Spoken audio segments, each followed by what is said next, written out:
মহাপ্রভু তিনি কাঞ্চন নগরে তিনি এসে পৌঁছালেন। আর কাঞ্চন নগরে এসে তিনি একটা বিরাট বড় বৃক্ষের নিচে বট গাছের তলায় তিনি এসে বসলেন।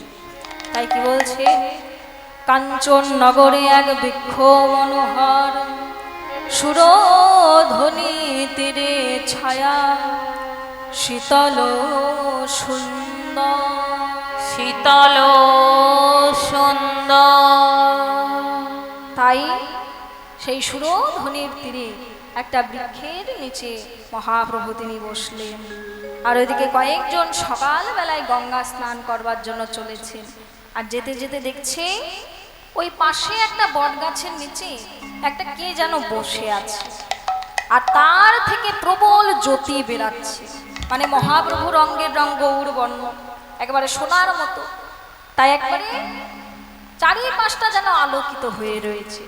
তাই সবাই বলছে, আরে ও দাদা, ও দিদি, শোনো শোনো শোনো শোনো, ওই দেখো ওইখানে কে গো, কে একটা বসে আছে, চলো চলো আমরা দেখি যাই, তা গিয়ে দেখি কে। তাই এই বলে সবাই মানে ছুটতে ছুটতে গেলেন। ছুটতে ছুটতে গিয়ে দেখছে যে এক অপূর্ব সুন্দর যুবক সেখানে বসে রয়েছে। তখন বলছে যে, এই যে বালক, এই যে বাছা, তোমার নাম কি আর তোমার বাড়ি বা কোথায়, তুমি থাকো কোথায়, তাড়াতাড়ি বলো তো। তখন বলছে যে, শোনো, আমার বাড়ি হলো শান্তিপুর, আমি সেখান থেকে এখানে এসেছি কেশব ভারতীর চরণে। আমি এসেছি কিসের জন্য না, আমি এখানে এসেছি আমি সন্ন্যাস গ্রহণ করব বলে। বলে কি, এই ছোট্ট ছেলেটা সন্ন্যাস গ্রহণ করবে? বলে কি, বলে হ্যাঁ, এই ছোট্ট ছেলে সন্ন্যাস গ্রহণ করবে। তাই এই বলে কি বলছে, কেহ বলে না গরো যে না দেশে ছিল, কেহ বলে না গরো যে না দেশে ছিল, কেহ বলে না গরো যে না দেশে ছিল, সে দেশের পুরুষ নারী কেমনে বাঁচিল, সে দেশের পুরুষ নারী কেমনে বাঁচিল, সে দেশের পুরুষ নারী কেমনে বাঁচিল। কেহ বলে নিজ নারীর গলে পদ দিয়া, কেহ বলে নিজ নারীর গলে পদ দিয়া, আসিয়াছে জননীর পরাণ বধিয়া, আছে আছে জননীর পরাণ বধিয়া। শোনো শোনো, এই যুবক এত সুন্দর দেখতে, এ কিনা সন্ন্যাসী হয়ে যাবে। শোনো, আমার মনে হয় এ বাড়ি থেকে যারা রয়েছে এর বাড়িতে সবাইকে বুঝি না বলে এখানে চলে এসেছে। আর এদিকে সবাই যখন কথোপকথন করছে, তখন ঠিক সেই সময় কেশব ভারতী এসে দাঁড়ালেন।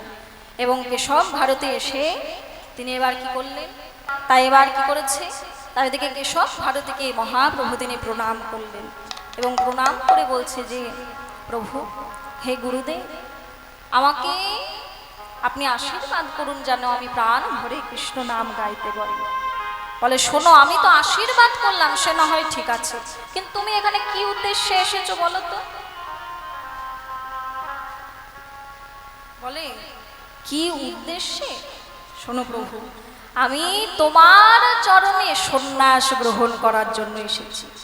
বলে, কি সন্ন্যাস গ্রহণ করার জন্য?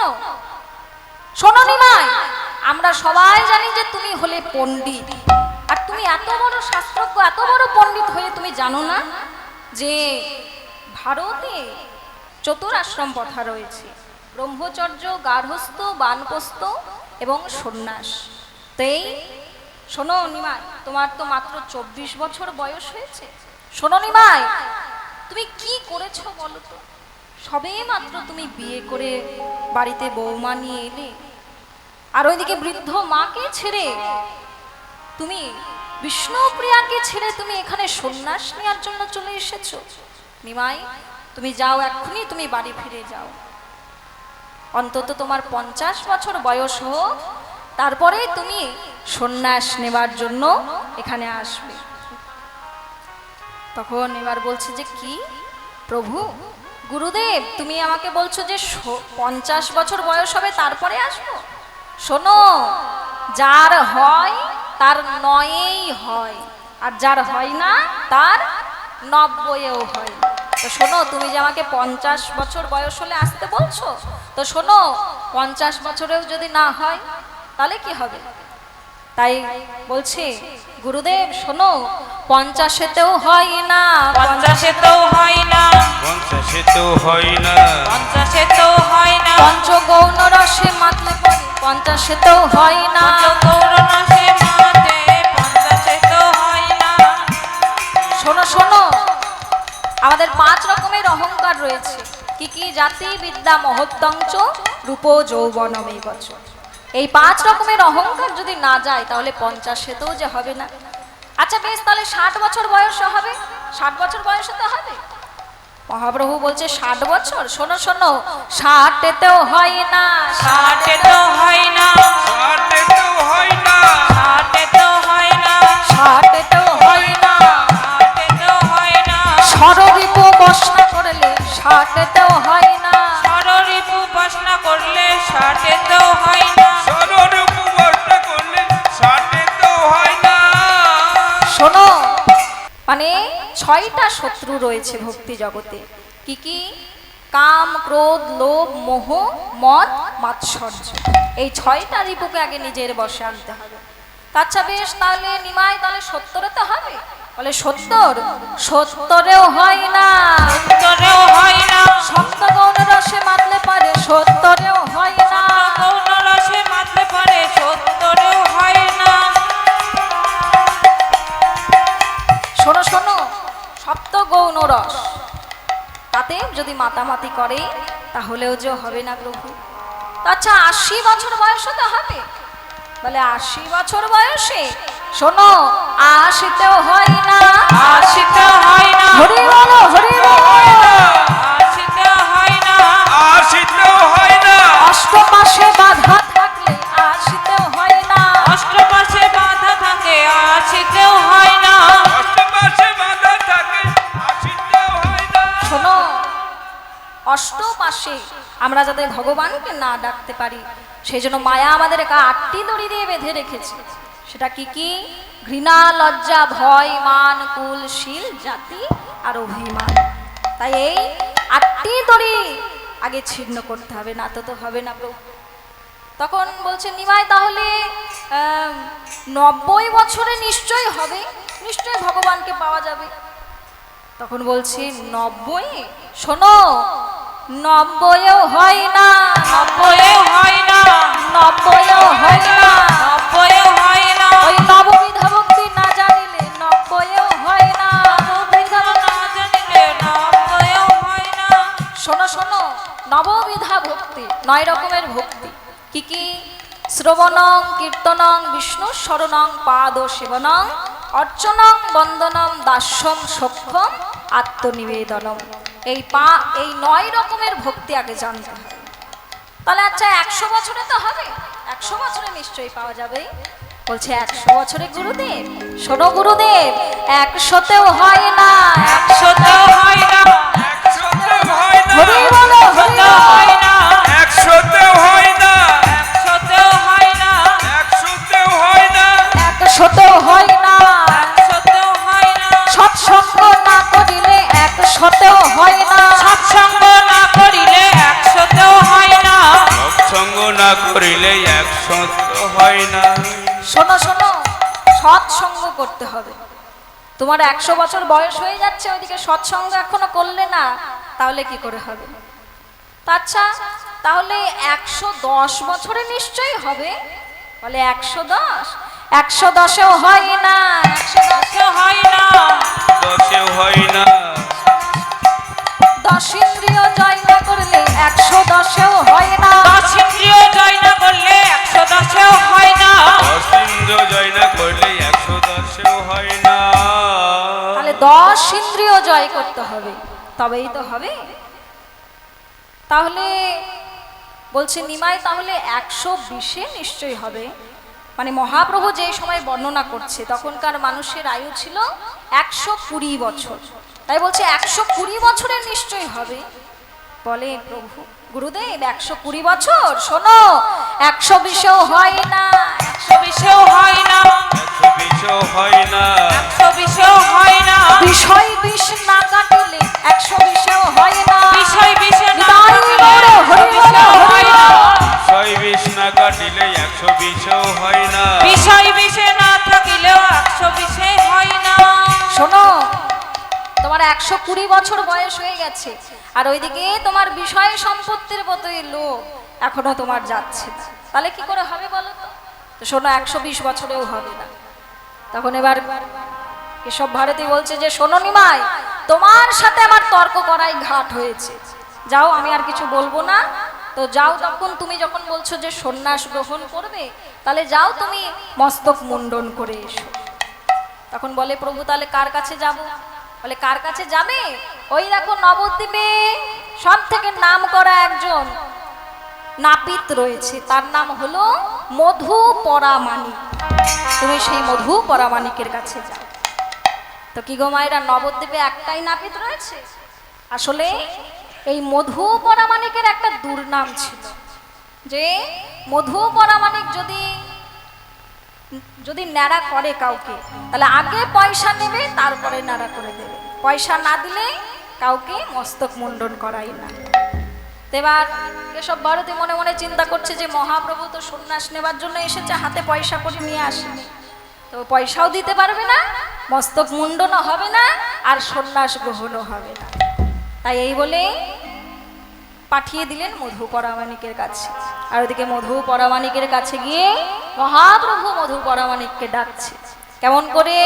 ও মধু মধুরে, ও মধু মধুরে, ও মধু মধুরে, ও মধু মধুরে, ও মধু মধুরে, ও মধু মধুরে, মধু বলে আমায় কে ডাকে রে, মধু বলে আমায় কে ডাকে আমার রে, পঞ্চম মধুর স্বরে মধু বলে আমায় কে ডাকে রে, পঞ্চম মধুরে সুরে মধু বলে আমায় কে ডাকে রে, মধুর সুরে মধু বলে আমাকে ডাকে রে। পঞ্চম মধুর স্বরে মধু বলে আমায় কে ডাকে রে, পঞ্চম মধুরে সুরে, আমার মধু বাগানের শুনে নাই তো, পঞ্চম মধুরে সুরে, হরি বল হরি বল, পঞ্চম মধুরে সুরে মধু বলে আমায় কে ডাকে রে, মধু বলে আমায় কে ডাকে রে। কে কে আমাকে মধু বলে ডাকছে? বলে আমি। ও তুমি? আচ্ছা বলো কি করতে হবে? তুই আমাকে একটু মস্তক মুন্ডন করিয়ে দিবি? ও ঠিক আছে করিয়ে দেব, কিন্তু আগে পয়সা দাও। বলে পয়সা? আমি এখানে সন্ন্যাস নেবার জন্য এসেছি, আমি পয়সা কোথায় পাবো বল? তো তবে তোকে আমি একটা কথা দিচ্ছি, যে তোকে আমি এই ভব সিন্ধু নদী আমি একদিন পার করিয়ে দেব। তাই গৌর হরি বল। তখন ওইদিকে মধু পরামানিক তো কিছু বুঝতে পারলো না, তখন বলছো ঠিক আছে পার করিয়ে দিবে বলেছো যখন, তো ঠিক আছে তোমার মস্তক মুন্ডন করে দিচ্ছি। তাই এই বলে এবার কি করেছে মধু পরামানিক, যেই খুর নিয়ে মহাপ্রভুর চুলে টান দিতে গিয়েছে, অমনি চুল কিন্তু কোনো মতেই কাটছে না। তখন বলছে এ কি, আমার খুরের এ কি হলো, কাটছে না কেন চুল? তখন মহাপ্রভু বলছে কাটবে কি করে? সবাই জানে যে ব্রাহ্মণের মাথায় হাত দেওয়ার আগে পায়ে হাত দিতে হয়। তখন বলছে ও তোমাকে আগে প্রণাম করিনি তাই? বলে হ্যাঁ। তাহলে আচ্ছা বেশ, তাহলে প্রণাম করে নিয়ে তারপরে কাটছি। তাই এই বলে মধু পরামানিক যেই মহাপ্রভুর চরণে প্রণাম করতে গিয়েছে, অমনি দেখে যে মহাপ্রভুর চরণে সেই ধ্বজ পদ্ম কুশাঙ্কুশ চিহ্ন। তখন মধু পরামানিক কেঁদে কেঁদে বলে হে গৌর হরি, ভাগবত পাঠে শুনেছি যে স্বয়ং নারায়ণের পদ্মে স্বয়ং নারায়ণের পায়ে নাকি এই চিহ্ন থাকে, তবে তুমি কি সেই নারায়ণ?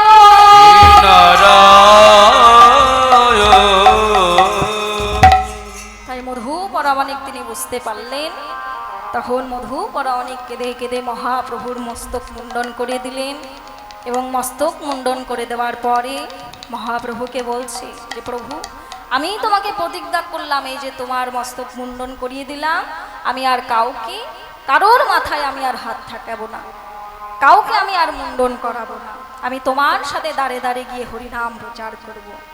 তাই বলছে আমি নাপিতে ব্যবসা আর না করিব, নাপিতে ব্যবসা আর না করিব, নাপিতে ব্যবসায় আর না করিব, ব্যবসা আর না করিব, ঘুর ফেলে দিব জলে, নাপিতে ব্যবসা আর না করিব, আমি নাপিতে ব্যবসা আর না, ঘুর ফেলে দেব জলে, তোমার সঙ্গে যাব মাংলা খাইব, তোমার সঙ্গে খাইব, রসিকানন্দ বলে, রসিকানন্দ ও আমিও তোমার সঙ্গে যাব, আমিও তোমার সঙ্গে যাব, আমিও তোমার সঙ্গে যাব, তোমারও চরণ ধরে আমিও তোমার সঙ্গে যাব, তোমার হরি চরণ হরি ধরে আমিও তোমার সঙ্গে যাব, তোমারও চরণ ধরে আমিও তোমার সঙ্গে যাব, তোমার চরণ ধরে জয় রাধে গোবিন্দ বলে, তোমার চরণ ধরে জয় রাধে গোবিন্দ বলে, তোমার চরণ ধরে জয় রাধে গোবিন্দ বলে, আমিও তোমার সঙ্গে যাব, আমিও তোমার সঙ্গে যাব।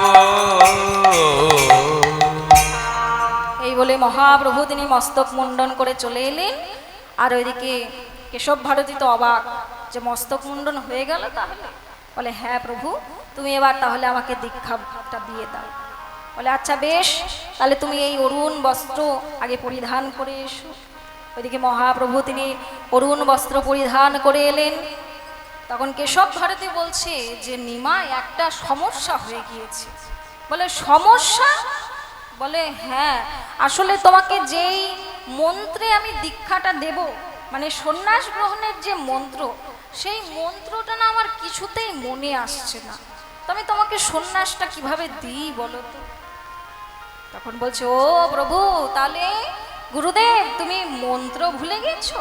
আচ্ছা বেশ ঠিক আছে, আমি না গত রাত্রে একটা স্বপ্নের মধ্যে মন্ত্র পেয়েছি, একটু মিলিয়ে দেখো তো যে এই মন্ত্রটাই সেই মন্ত্রটা না। বলছো তুমি আগেই মন্ত্র পেয়ে গেছো? বলে মন্ত্র পেয়েছি, কিন্তু এটা সন্ন্যাস মন্ত্র কিনা জানি না, তুমি একটু ভালো করে দেখে বলো। তাই এই বলে মহাপ্রভু তিনি যেই কেশব ভারতের কানে কানে বলে দিলেন সেই মন্ত্র, অমনি কেশব ভারতী চমকে উঠলে, যেই তো সেই মন্ত্র। এবার আমি যদি মহাপ্রভুকে বলি যে এটা না, তাহলে নিমাইয়ের কাছে আমি ধরা পড়ে যাব। তাই বরঞ্চ তার থেকে আমি নিমাইকে সত্যি কথাই বলে দিই। তখন এই বলে বললো যে হ্যাঁ, এটাই সন্ন্যাসের মন্ত্র, এসো আমি তোমাকে সন্ন্যাস মন্ত্রে দীক্ষিত করি। তাই এই বলে এবার কি করলেন, কেশব ভারতী মহাপ্রভুর কানে আবার সেই মন্ত্র বলে দিলেন। আর ওইদিকে সন্ন্যাস গ্রহণ হয়ে গেল। তখন এবার গুরুদেব বলছে, আচ্ছা নিমাই, তোমাকে এবার আমি একটা প্রশ্ন করতে চাই, তুমি সেই প্রশ্নের উত্তরটা দাও দেখি। বলে প্রশ্ন? কি প্রশ্ন বলো? বলে নিমাই শোনো, বলো দেখি নিমাই কে কার গুরু? বলো দেখি নিমাই কে কার গুরু? বলো দেখি নিমাই কে কার গুরু? বলো দেখি নিমাই কে কার গুরু? তুমি গুরু না আমি গুরু, বলো দেখি নিমাই কে কার গুরু? তুমি গুরু না আমি গুরু, বলো দেখি নিমাই কে কার গুরু? গুরু নয় আমি গুরু, বলো দেখি নিমাই কে কার গুরু? শোনো শোনো, প্রথমে তুমি আমাকে কানে কানে মন্ত্রটা বলে দিলে, তারপরে আবার আমি তোমাকে কানে কানে মন্ত্র বলে দিলাম, তাহলে নিমাই গুরুটা আমি হলাম নাকি তুমি হলে? ঠিক আছে, তথাপি যেহেতু তুমি আমাকে গুরু পদে রেখেছো, তো শোনো নিমাই, এই সন্ন্যাস আমি তোমাকে মন্ত্রে দীক্ষিত করলাম, তো এই সন্ন্যাস মন্ত্রে দীক্ষিত করলাম, তো এই নাও তিনটে দণ্ড, এই ত্রিদণ্ড ধারণ করে সন্ন্যাস গ্রহণ করতে হয়। আর শোনো, এই তিনটে দণ্ড মানে এগুলো শুধু কিন্তু তিনটে লাঠি নয়, এগুলো হলো কায় মনোবাক্য। মৌন থাকার মাধ্যমে মনকে মানে মুখকে শাস্তি দিতে হয়, অনাচার্য অবলম্বন করে দেহকে শাস্তি দিতে হয়, প্রাণায়ামের দ্বারা মনকে সহজ করে তুলতে হয়, মনকে সঠিক করে তুলতে হয়। আর শোনো নিমাই, যখন পথে হাঁটবে দেখে হাঁটবে, যখন জল পান করবে কাপড়ে চিপে তারপরে তুমি পান করবে, সব সময় সত্য কথা বলবে আর মনের মতো কাজ করবে। নিমাই, তাহলে আজ থেকে তোমার নাম হলো শ্রীকৃষ্ণ চৈতন্য মহাপ্রভু। তাই গৌর হরি হরি বল, হরি বল, হরি বল। পদ্ম হইতে নাম তোমার শ্রীকৃষ্ণ চৈতন্য। শ্রীকৃষ্ণ চৈতন্য। হরি নাম দিয়ে জীবের করাও তুমি ধন্য। ধন্য। হরি নাম দিয়ে জীবের করাও তুমি ধন্য। তুমি তাই গোটা জগতে জানবে যে আজ থেকে তোমার নাম হলো শ্রীকৃষ্ণ চৈতন্য মহাপ্রভু। তাই এবার বললেন যে তাহলে নিমাই তুমি যাও, তোমার সন্ন্যাস মন্ত্রে দীক্ষিত হলো, তুমি এবার দাঁড়িয়ে দাঁড়িয়ে গিয়ে ভিক্ষা করে আসো। তাই এই বলে এবার দাঁড়িয়ে দাঁড়িয়ে গিয়ে মহাপ্রভু তিনি ভিক্ষা করে আনলেন এবং সমস্ত ভক্তগণ মহাপ্রভুকে প্রাণ ভরে ভিক্ষা দিলেন এবং ভিক্ষা নিয়ে মহাপ্রভু তিনি আবার সেই ভিক্ষা তিনি গুরুদেবের চরণে তুলে দিলেন। আর তখন গুরুদেব বলছে যে নিমাই, তুমিও তো আমার গুরু, তাই এই নাও, আমি আমার মন প্রাণ সমস্ত তোমাকে উজাড় করে দিলাম। তাই এই বলে এবার কি করেছে না, এই বলে এবার কেশব ভারতী মহাপ্রভুকে আলিঙ্গন করেছে। আর এইভাবে গুরু শিষ্যের মিলন হলো। তাই কি বলছে, গুরু শিষ্যের দোহাকার হইল মিলন। গুরু শিষ্যের দোহাকার হইল মিলন। দুহাকার হইল মিলন। প্রেমানন্দে হরি বল যত ভক্তগণ। প্রেমানন্দে হরি বল যত ভক্তগণ। বিমানন্দে হরি বল যত ভক্ত। বলো শ্রীকৃষ্ণ চৈতন্য প্রভু নিত্যানন্দ। কৃষ্ণ চৈতন্য প্রভু নিত্যানন্দ। হরে কৃষ্ণ হরে রাম শ্রী রাধা গোবিন্দ। হরে কৃষ্ণ হরে রাম শ্রী রাধে গোবিন্দ। হরে কৃষ্ণ হরে রাম শ্রী রাধে গোবিন্দ। হরে কৃষ্ণ হরে রাম শ্রী রাধে গোবিন্দ। তাই এইভাবে আমাদের নিমাই সন্ন্যাস লীলা এখানেই সমাপ্ত।